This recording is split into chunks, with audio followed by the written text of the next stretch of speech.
Hey everybody, it's Everett from Time Welding. Back with you today to go into the history of Time Welding a little bit.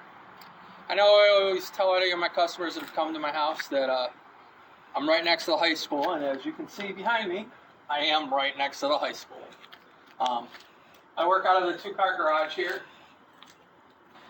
So during the summer, my wife lets me take the garage over and sort of spread out. I don't have to put anything away. We can park the cars off to the side, but once winter rolls around, I'll end up sitting and picking everything up and making sure we can park inside.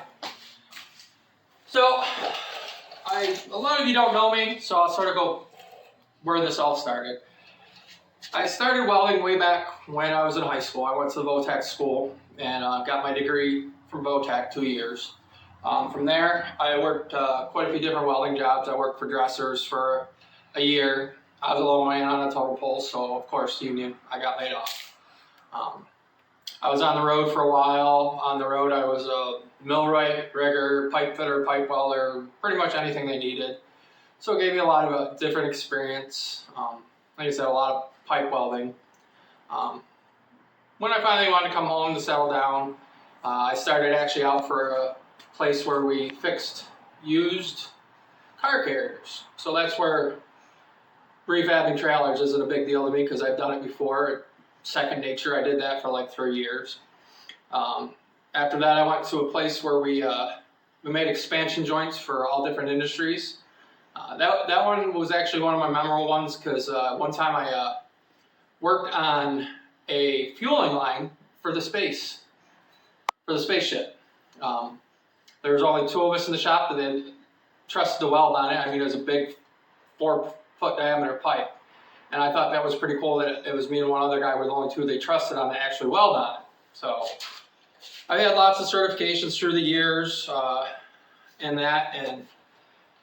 anybody that's familiar with welding, it's an up and down business. It sort of follows the economy and that. And so I was an EMT volunteer, and I got laid off in 2008 when everybody else did.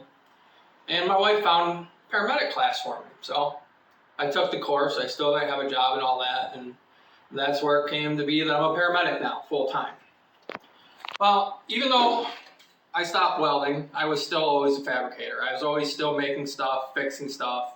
I just didn't have the room or the equipment to really do much, but I still did stuff. So that's why I say I have more than the 14, 15 years of experience that I have in the welding industry itself. Like I said, once you're a fabricator, you're always a fabricator. You're always building stuff.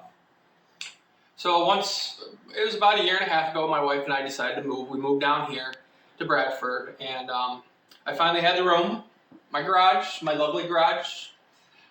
When we saw the garage, it was the first thing I said to my wife. I says, we can move in without even looking at the house. And she just laughed at me. So once we moved in, got settled in a little bit, I was finally able to start picking up some welding stuff. And I said, you know, I need to get welding again because I really miss it. I always enjoyed it. It was just the economy and always have to worry about laid off. So that's when Hood Time started.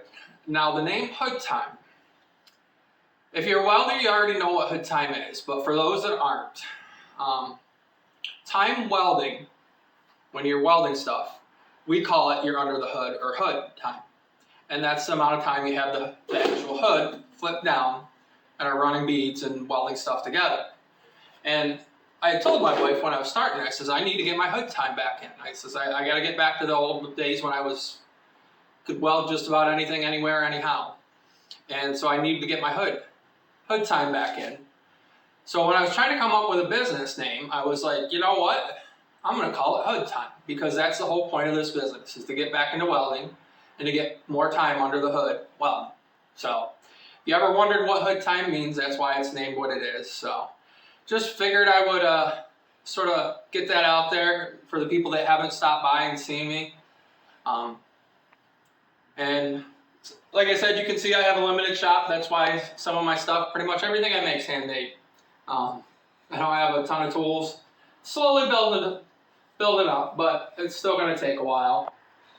And that. So on to the next project.